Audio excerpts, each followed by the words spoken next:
Well, I'll let you guys go. I've been talking all day, so. Well, you're down to two guys, and I know that was a real big one for Gremmel. I mean, they both really had to win tough matches. What'd you see out of both David and Gremmel there? No, I think they did. I think they both had to win really tough matches. That's pretty standard in the quarterfinals of the NCAA tournament.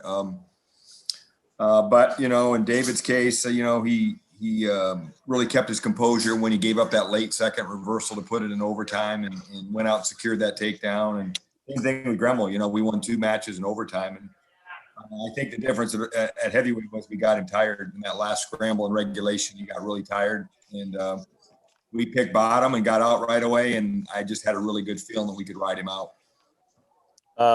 When you said beforehand that you felt like David Carr was ready to truly compete for a national title, was a moment like that where sometimes you may not have your best match, but you still find a way to win it? Is that an example of that, or? Yeah, and you know what? I think that Minnesota and Lee did a really good job of slowing things down. I mean, that guy's tough. He's been successful at the highest level, made world teams. So we're talking about two guys in Lee and Carr that are kind of elite level guys for that age group. So we knew that was going to be a tight match going into it. You talked about Gannon being able to wear down his opponent. Is that something that you think he's done a lot better in this past year in comparison to last year? I think Gannon is always such a gamer, and he's the one special trait that he's got that I wish more of our guys had is that he doesn't ever worry about getting tired when he competes. I could see as we got closer to the end of the year, he was amping up his workouts and his cardio a little bit. And I always pick on him because I don't think he wrestles really hard. He doesn't wrestle in practice with near the intensity that you guys see on game day.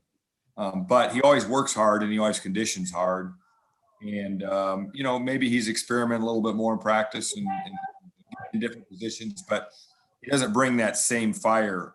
So when he gets game day, he gets up. And, all athletes, I could tell coming into this week, he was really ready to compete.